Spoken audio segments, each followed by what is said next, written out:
I am here today with Adam Johannes from Hubb Digital. And if you look at our website, you scroll right to the bottom, you will see a Hubb Digital logo, because these are the guys that helped us build our website and do all of that stuff. So hello, Adam. Hello. How are you doing today? Thanks for having me on. I'm doing really well, thank you. Really well. Cool. So just really briefly, what is Hubb Digital? What's your kind of, your few sentences? If someone says, what is it that you do? What is it that you would say to that?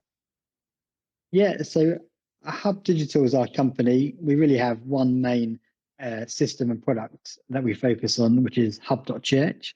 And it's an all-in-one platform that helps churches manage their operations more easily in one place. The idea is that it has the tools to help churches get organized, stay organized, communicate and engage better with their members than ever before. And it can help them save time, money, and help them focus more on their mission. And that's really what we're about, helping churches focus on their mission. So we're the kind of behind the scenes system that just helps enable that to happen. Okay, so you talked about freeing up the churches for their mission. So what is your mission? What is it you do for a church that people can understand? Okay, I get what that is. So what is it you actually do and provide? You talk about systems and stuff, but what are you actually creating? So the platform itself is primarily a website platform. So it enables churches to have their website to showcase who they are, what they're about, key information like when and where they meet, what is available at the churches in terms of children's work, different ministries that go on day by day, week by week. But once the administrators log into the website back end, they then get the member database, the church calendar features, volunteer and serving rotas, mailing as well, text messaging, online giving, which is a pretty big thing at the moment. Let's say if you've got a building fund program, you can have people donate specifically to that as well as general giving. The members area is really key because you can organize people into groups, be that life groups, small groups, or interest groups. Also demographics as well, like young adults, children. And then you can get a picture of where people are involved in the life of the church.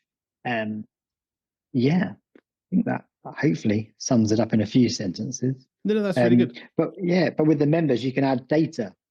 So, for example, you've got the name, potentially you've got date of birth, contact details. You can also extend that capability with our custom fields. So if you'd like to track where people know you from, if they're new to the church, when they first visited, that kind of thing, you can actually put that data in and run reports. All very, very custom, niche stuff.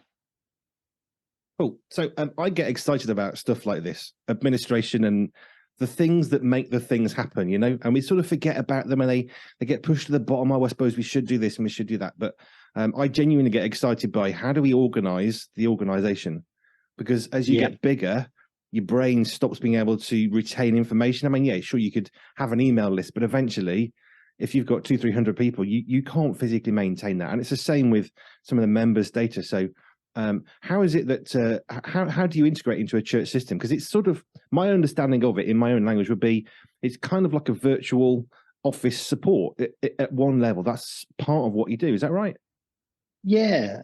So we've built the system in such a way where non-technical church administrators can log in and just click to see their list of members, click to see the member, all the details are there. They can update things very easily. They can see how things are linked together in terms of which groups that members are part of, access their giving history if they need a hand, just knowing a bit of information about it, see which rotas they're serving on as well. And like I said, I've already any custom fields as well. I'll give you one quick example that I normally mention to people. Churches have a lot of volunteers, and keeping the volunteer data is quite difficult, especially with DBS checks. So what we tell people is you can have your members in your church database, and you can have a group for volunteers. And in that group, you can have custom fields for their DBS number, also the DBS expiry date. And what you can do in Hubb is you can create a custom report that's saved. So you can very quickly click on a button and say, find me everyone's DBS check that's coming up for renewal in the next 3 months. And you'll instantly get the results of those people on your screen. And then we've got another task that you can say, email these people. And then the email box opens up and you can say, which template do you want to use?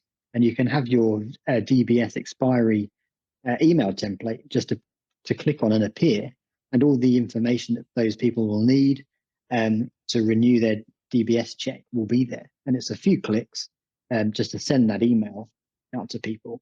And you can have in your calendar just to run that report every month. Let's say every Tuesday, the first Tuesday of the month on your calendar. Oh yeah, I've got to go into Hubb and just run that report, click send the email, and it goes out to people.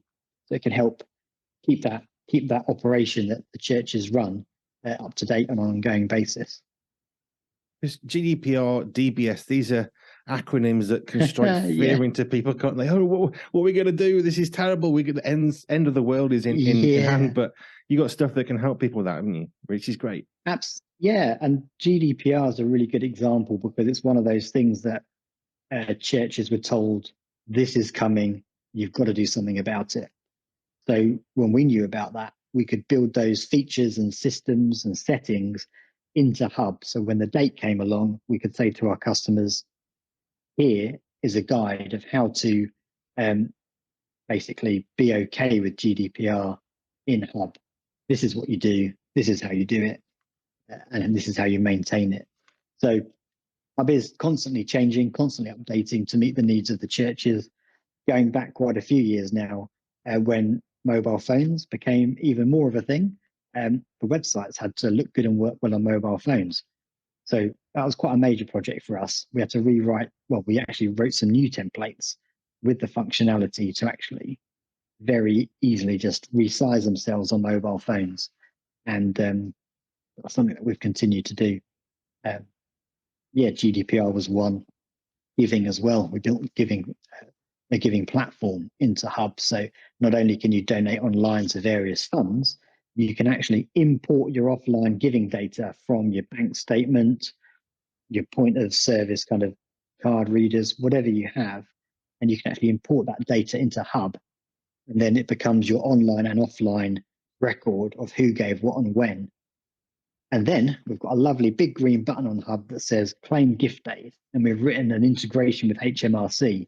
So you can sign in securely with your details, and HMRC will process all of the money that you've taken for gift aid and post that money back into your bank account as soon as possible. And there's no limit on how often you can claim gift aid. Just to be a little bit more geeky about this, we've even put a system in that shows you all of your giving data that's not eligible for gift aid, and it tells you why it's not eligible. And then you can click and add that data when you've got it. And the next time you make a claim, it searches everything that is eligible now and claims that as well. So, cool. It can really help churches with their cash flow. Don't like to think of church as a business, but the operations of a church relies heavily on funds.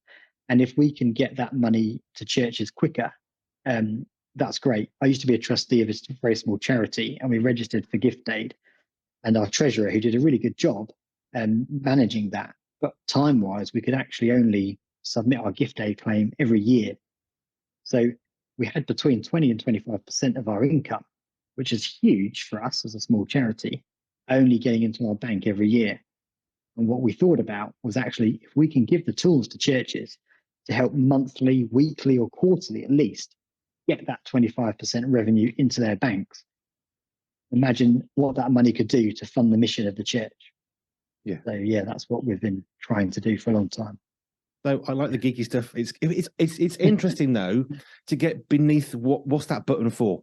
Because claim gift aid is obvious what that does at one sense, but I actually enjoy sharing the story of but why and how, which is great because it isn't just about there's a button, great, but actually it's a button that enables something that's really, really good to happen, and that's what gets me personally excited. Stuff like that actually isn't just doing a job, but there's a passion behind the job. Do you know what I mean? It's really exciting. Yeah. And in lockdown, one of the features we actually released was our app feature, which was quite timely in a way because churches had to engage with members digitally more than they ever had to. So the app really is there for engaged members of the church who want access to ever-changing content, blog posts, sermons, events as well, and also lets them just very quickly click a button. Here's the main stuff I need to know or that I'm interested in. It's not going to have necessarily when and where you meet, because your members will know that. And if you're looking to go to a church for the first time, you'll probably look at the website. You're probably not going to go and download their app to find that information. But the app's really key for engaging church members. Icon on the phone. And what we've tried to do, we tried to make sure it's the church's name, the church's logo, the church's branding, not ours. So when you go to your phone, it's your church's name and logo on there. And again, you can do all the giving in there, but it's really to keep the members engaged with what's going on. You don't want to have to kind of power up your laptop, load up the website, click on resources, click on sermons. You just want to go, where's my app? And then there's the latest sermons, which integrates with YouTube as well, which is obviously what a lot of people had to do in lockdown. To keep their sermon libraries up to date. They all moved from MP3 over to YouTube, which is really good. And a lot of our customers have actually kept that going as well in YouTube. So it's nice to see them have the video available. Excellent. So you're talking about churches and how you can solve those, but we're not a church. We started berrybunch.org, came with you. So it's not just churches, it's beyond that. So for us, you helped us because we run a newsletter through our berrybunch.org, which you manage, but you're actually managing everything from the domain to the email to the websites to the newsletter. So we're not a church, and yet you were really helpful to us too. Yeah, the platform, the Hubb platform, which our heart and our focus is on the churches, can be used by other types of organizations. We've got lots of ministries, lots of charities. And we've got some businesses as well, and some secular charities. But all the contacts have come from church links, which is great. But as I said, the platform can be utilized by non-church organizations, which is great. And yeah, we do the domain names. It's one of those things that lots of people struggle with. Where is it registered? Who's got access to it? The more and more as time goes on, people don't know. And we had 4 churches in a day come to us and said, our website's gone down. What's going on? And we've looked into it. It's they've had their domain name registered with another company somewhere, and they've let it expire. That's a very extreme day. We maybe normally get two or three a month, but 4 in a day was a bit, that's a bit weird. So for us, what we try and do is have those facilities so that churches can have their domain and email hosting and their website hosted with one friendly Christian company that they can just email or call up. And there's continuity. Volunteers, staff changes, even leaders change. And those details aren't stored with that one person that did something years ago. It's actually held by the company that doesn't change. And like I said, you can call us up, email us for help. Handover, it helps. And it just means that the churches don't have to worry about the techie bits. It's all handled by people who know what they're doing. I do remember at a church, there was this archaic laptop. It's the only one we have that can do the website. None of us have got, we don't even know what email address was used for anything, but we just click on the buttons and it keeps on letting us do it. And I'm thinking, this is a church of 200, 300 people. Like, seriously, you really need to get on top of that. Oh, well, we keep meaning to. I'm thinking, well, when it stops working, you'll be desperate. So it is that point, isn't it? For me, having used WordPress before I came to you, it's simpler. It's in-house with you guys. Yeah, and I think all of the people who set these things up did it with a great attitude of the heart. They wanted to serve the church. They took all the time and all the effort to do it. It was great. I think one of the things as time goes on that's key is sharing that knowledge and the facility with other people. So it's not it never becomes a burden on that person. The kind of attitude of wanting to help, wanting to serve, and getting it up and running carries on into just maintaining it. But it's not all about the one person doing it. It's about the church, the leadership, the staff, the volunteers sharing the responsibility, because we all play a different part. And someone who can build a website isn't always the person that has the information that's changing to get the information out to the general public or the members. So if that platform can be one that's shared, that can be great. So yeah, we're just wanting to be a tool really to help churches have that flexibility so that there's no bottleneck. So yeah. Cool. So Hubb Digital, you talk about how your design is to support churches in their mission, but what's the story behind Hubb Digital? Are you a web developer? Is it something you're interested in? How did Hubb Digital become what it is? What's the story behind Hubb? So Hubb Digital became a company in 2000, and it was serving financial institutions with banking security software. And our founder actually, lots of things happened, but the short story is he became a Christian. The financial services, software services after 9/11 really crumbled and went away. And he had a team of Cambridge University graduates in an office in Cambridge, and not much work, lots of developers, and most of them actually went to church. And the founder said, look, let's just do websites for your churches. Let's keep busy. Let's build websites for your churches. And they went about, you carried that on, built websites. And there was a bit of discussion in the office, or we could maybe do a little bit more to help the churches. And a customer or a couple of customers came to us and said, oh, that's great. Can you just build a few of these things and expand on them a little bit to help us? And our founder said, this is the way to go. Let's ditch the commercial stuff. Let's focus. It ended up being almost a year, 2 years really, building the platform that we see now as Hubb.Church to be a website platform, but also the administration and communication features started to be built into it. And we basically started with a few customers and built the platform up and just took on more and more customers. And over time, it's just grown to be more and more helpful to churches with more features. And yeah, that's a little bit of a snapshot. Yeah, I imagine there's a bigger version of that one, but yeah, it is interesting to see where it's come from. What's the journey behind that? So it was, that was 2000 to 2000 to 2002. That's when Hubb started. Hubb.Church as a platform started being built in 2002. Kind of launched really to any church in 2004, and I myself joined in 2006, I believe. Yes, so 17 years ago now, and I've really thoroughly enjoyed being a part of it. So I stuck around, and they haven't kicked me out yet. So no, exactly. Great. You're there, aren't you?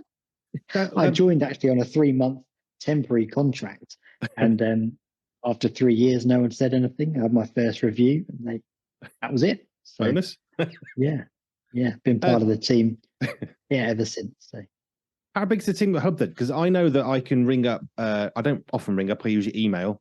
I had one problem that was like, help, quick. But I email. I usually get Debs as a response. But how big's the team at Hubb? Yeah, so we're a team of 7. So in terms of customer support, we've got Debs, our customer support manager, who is always looking and monitoring our support inbox. And we basically try and ask people, if it's not urgent, if you email us, we can review, we can look into things, and we can get back to you. But she also has Kenton to help her, who's our web developer. He's sitting opposite me now. He won't mind me saying this. He's got what I always tell people. I say, very clever. He's got a PhD from Cambridge University. So in something I don't even understand the words that are involved in it. But he's our web developer, and so he builds the websites. And anytime we've got a really good idea about what we want to do with a template or a website, we'll kind of look into it, research it, design it, and then we'll say to Kenton, "Can you make this happen?" And he goes away and then he makes it happen, which is wonderful. But Kenton actually helps Debs with customer support queries as well. And then I also help as well. I back many years ago, my main day-to-day job at Hubb was actually on the help desk. So I learned about how the platform works and that kind of thing. So quite enjoy that, keeping up in touch with customers as well. Unfortunately, we do have to let Debs go on holiday every now and again and have days off. But when she does, I know. But when she does, kind of I help out as well. And Kenton really does take over from Deb's, but I'm there just to help um, share the workload really. And then we've got Nick, who heads up the software, backed up by Marcus, our consultant software developer, and Ruth, who is Ruth's wonderful, really. She's kind of our finance administrator, but she also helps use the platform when we've got projects. So she will set up site maps, import content as well. She's really lovely, really helpful to people, helpful to the rest of the team as well. If we've got anything that needs doing that she can help with, she always offers to be part of that. So it really is like a little family, really, which is lovely. And then Robin, our creative director, Robin, he designs the templates. We've got a lot of people who come to us and say, we'd like a bespoke website design. Can you help us? So yeah, we create a project, do a bespoke design project. And yeah, he obviously designs our own website, which we're in the process of at the moment, just finishing up. So that will launch hopefully very soon. So yeah. Excellent. It does feel like a team. It does feel like a family. I email in, I don't know who I'm going to speak to, but it's always really quick. From my own perspective, having used WordPress extensively, it's saving me hours and hours every week because I'm fairly capable, but time is precious. And if someone can do it quicker and better, great. Yeah. It's less for me to do. Yeah, it does take a lot of time to build software and useful applications. So the fact that we've already been there and done that and have them ready to use is a real benefit to churches, I think. They do have a lot of people that are really keen, really enthusiastic and can do things as volunteers. But having us there as the platform that those people can use those tools is helpful. It kind of gets people up and running a lot quicker. Obviously, most of our customers are less technical than yourself. So one of the things we've done is actually do a video library of how you get started with Hubb. Which is really when good. you get started with Hubb, you get a 30-day free trial. We're very flexible on the times. We don't push people off or anything like that.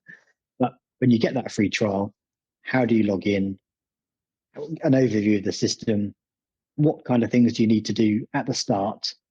Some helpful advice. So they're very slow videos, step-by-step guides, really, what to do and how to do it for non-technical people. We've done those videos that people can pause, have a go on their site. I normally tell people in the webinars that we run, if you want to get kids to sleep and you're really struggling, put these videos on in the background, make the kids listen to them. It's my voice, but you know, they'll soon drop off. So yeah. Yeah, but I've watched some of those videos and it's really calming and it's really soothing. It's like, it's okay. We're going to get through this because it's fine. They're there to help, you know? Yeah. So what do you do when you're not at Hubb? Oh, go on, sorry. Well, no, when I'm not at Hubb, when I'm at home, got 4 little kids, which are wonderful, keep me very busy, very active, all very different. 2 boys, 2 girls. You got the extreme of like the incessant facts about dinosaurs, all the way down to, well, our 1-year-old daughter, which is anything she can pick up and take or throw or put in her mouth or whatever. Yeah, that's lovely. You've got kids, you know. It's we got 3 busy, kids. Yep. Always busy, but really fun. Keeps me young, but it keeps me feeling old as well. I remember that. Yeah. As they get older, it gets better because they can help more. And then you realise you're older. So yeah, I kind of chief delegator at home.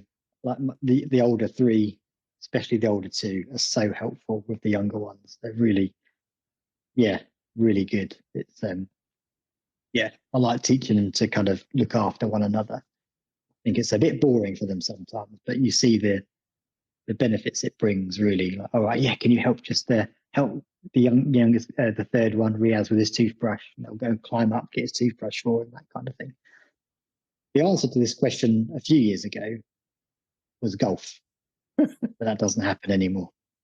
We've got a really lovely customer that actually runs a local to us, and I used to. I'm their volunteer website helper, and they run a charity golf event every year.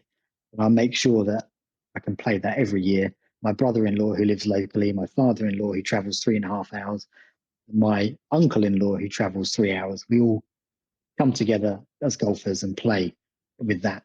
It's unlimited tea, coffee, bacon sandwiches before you go and play. Hey, there you go. And then you play around a golf and you get a lovely lunch afterwards. It's brilliant. Unlimited bacon sounds good to me. Yeah, no, my real passion nowadays is gardening. I love gardening. I hated it before when I was younger, but all of a sudden when we had kids and we've got our first house out of garden and we played in it, I was like, this is lovely, but a bit rubbish. So can we make it a bit better? And then I got a little bit obsessive about it. It's funny how it switches, isn't it? Yeah. What you don't like and what you do. Hence the plants behind you. Yeah, they're fake ones, but okay. Just trying to brighten it up a little bit. But Ruth actually got me into gardening a little bit. She's really keen into gardening, and she's been my advisor ever since. So she helps me out a lot. And yeah, I think it's great for the kids because it's great to get them outside, being creative, getting dirty. Probably shouldn't say this. I'm quite protective, overprotective dad, you know, but when we're out in the garden, you know, no, that's your time. That's your place to just get messy, be a bit more dangerous, use the tools.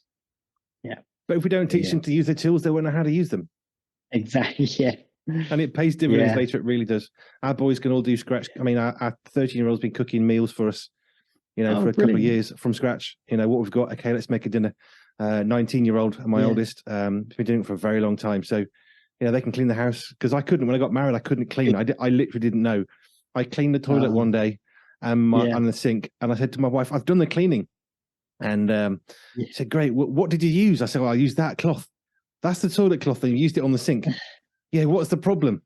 Okay. Yeah. So my boys won't have that particular issue because I haven't got a clue. And if you don't know, you don't know. And you don't know what you don't know. So no, it's brilliant. Well done for teaching your kids. It's really important. I grew up actually with a single dad. So he was mum and dad. He did everything. He was absolutely amazing. And I remember spending Saturday mornings at the start. Like that was me and dad's time. He said, we'll clean the house, the whole house, top to bottom, every week. And then we thought we'll chill out a bit more on Saturdays. So we'll do it on Friday nights. So we did it on Friday nights. We cleaned. So try and teach the kids to clean and be tidy and do that kind of thing. But important life lessons. Absolutely, yeah. Like using websites. Yeah. It's important stuff though. It needs to work, it needs to function just like a house, doesn't it? Yeah. How can we find out more about Hubb Digital? What's the best place to do for that? The best thing, go to hubb.digital or hubb.church and just browse the website really, or email us. I'm always available just to have chats like this on video, because that's how things happen now. Before it didn't do that. And once I went for a meeting, just a lunchtime meeting in Plymouth, got the train there. I think that's when we had 3 kids, and they said, "Can you come for a meeting?" I was like, 3 hours there and back on the train. Yes, let's definitely do that. So but no, a lot of time now video. We have recently had a few people come to the office, which has been lovely. Always nice to meet people. And we had a church that called up in the village next to where I grew up, and about 20 minutes away. So I said, if they want to, let them know if they want me to go down there and have a chat, I'll go down there. So a week later, they said, yeah, great, can you come down? So while I was there, we did a little bit of a demo. They got the free trial when I was there. They signed up as a customer when I was there. And then we have been helping them since. And then I think I'm going to be going actually Friday again, just to help them with their content, structure it as well. So that's really cool. A lot of web companies don't do a lot of that, but the fact we're here to help churches because we love churches, and the fact they're close, it's a bit of a no-brainer, really. Be helpful, be kind. It's good. Thank you, Adam. I'm a big fan, and we've got 2 websites with you now, and yes, I'm a big fan, and I love it. It's really good. It's really simple. I've used all sorts of stuff in the past. I've made my own from scratch in the past, and I wouldn't want to do anything else now, because for me personally, I've got so much to do. when it goes wrong, to know I can email or phone. I don't phone very, very rarely, but I email, I get a response basically almost feels immediately for me, with a either, yeah, we fixed that, or what is it you need, and it's done. And it's that part that I think for me personally is so key, because it's so friendly and it's so helpful, and it's always there's like it's done, it's fixed. So yeah, my definite personal recommendation. Thanks. It's very great to hear your comments. It was a very intentional thing actually to be like that, because we're trying to be different as a Christian business, and one of the things that people struggle with is not getting through to someone on the phone, or not getting a quick email from people. And I think for churches, we say we love them, we say we care about them, we say we want to help them. There's no point having a customer support element that doesn't pick up the phone and doesn't get back to email. So we want to be helpful, because they're not, a lot of times the people we deal with aren't very technical, and that's who we're here to help. So if we can get them quick, responsive, non-technical help, then that's a win for us. Yeah, it's a win for me too, even though I sort of know some of the technical stuff. It's still great. Can you fix it? Yep, sorted. So yeah, it's great. Yeah, thank you, Adam. I really appreciate your time and chatting to you. It was really encouraging to find out about you. Yeah, we've got 2 of your websites, so yeah, big fans. So it's great to meet you on the Zoom as well, and have a chat. Yeah, and best of luck with the radio station. Thank you. Doing great job so far. 8 weeks old soon.